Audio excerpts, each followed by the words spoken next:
in our studio, I have with me Albert Botha. He's the head of fixed income at Ashburton, and also Riefdah Ajam, the General Secretary of FEDUSA. With that, let's do the ladies first thing. Thank you so much for joining us, Riefdah.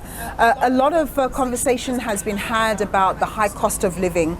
We know that the Finance Minister may be looking at zero VAT rating some goods, but where else would you hope that the Minister would intervene to try and make the life of the working man or woman, and unfortunately many of the unemployed, they're living a bit better? Good morning once again to you, Nompu, and to the viewers out there. It's absolutely important that we take into account a balanced budget. We would want Minister to take into account the cost of living crisis, the pressures of inflation that has seen workers' wages being ravished in all respects. So ultimately we want to see greater regulation in terms of the essential goods at this stage. So here we talk about food and fuel, because workers spend a huge amount of their income on transportation and commuting costs. So greater regulation on that pricing. In particular, we're not even going to talk about Eskom, where we're looking at a revised model at this stage. So those are the two great elements that we are looking towards. And ultimately, Minister has, and we have to acknowledge that the fuel price levy has been kept at zero for the last couple of years to bring greater and further relief amidst the current challenges at the stage that the economy faces. We would want to see that fuel levy continuing. Ultimately, it would tinker with inflation. So those are the great areas that we are looking at: food and fuel inflation, the cost of electricity,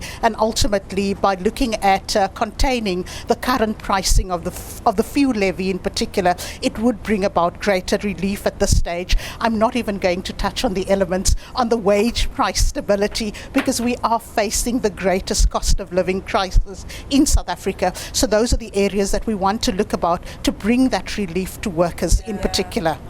Understood. Albert, one of the areas that is really critical for any budget, especially in our context, is the issue of infrastructure investment. There's been a huge debate about whether, the likes of yourselves, that is fund managers, should invest in areas like infrastructure. What do you think the appetite is, since it would be a long-term investment, and over time, there should be a return, but there seems to have been some resistance to it, because it's almost as though the fund management industry has felt like they're being dictated to, that they should invest in the area of infrastructure. So there are a number of infrastructure products and funds being launched across the industry. Ashburton ourselves, for example, in partnership with National Treasury, a number of years ago launched the Jobs Fund, focusing on jobs growth. These kinds of things can and do work if the incentive structures are done right. The last couple of years, governments have really focused on that. I think part of the difficulties in doing that is no one wants to be dictated to, but ensuring that the incentives work well. In other words, making sure that the projects are run properly, making sure that the places people can invest is being remunerated properly. And in the last couple of years, we've seen quite a bit of success in government allowing the private sector to become more involved in areas like, for example, power. If you go to the NERSA website, you'll see that they've had over 10,000 megawatts of registered power project since August 2022, which is when the president effectively partially allowed private companies to build their own power, which that 10,000 megawatts takes pressure off the existing grid. It also allows for wheeling of power. So there has been a pickup in kind of this public-private participation within the infrastructure space, and hopefully we can kind of build on some of those successes, specifically in kind of the logistics area, which remains an issue in South Africa. Well, that sounds very positive. Thank you so much for that, Albert.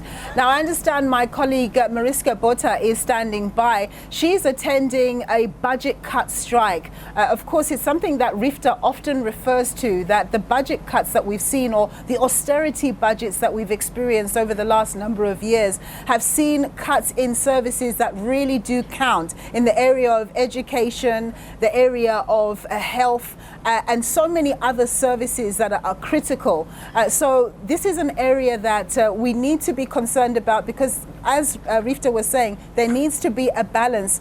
Government needs to cut where it needs to cut, but at the same time, that shouldn't affect the services that you and I would depend on. I do want to ask you, Riefdah, we know that there's been talk that there might be a VAT increase. No doubt that would be a total anathema to you. But what is your view? Because obviously government each year does need to try and raise taxes from somewhere. You see, Nompu, we are speculating, and we also don't want to spook the markets at this stage. We have seen a few years ago when VAT was hiked what the negative effects of that is. We are looking at expanding the tax base, but at the same time, we cannot be ignorant to the factors that affect the poor. When you raise VAT, there's got to be something else that gives at the end of the day. And VAT increases affect the poor more than ever, the working class poor.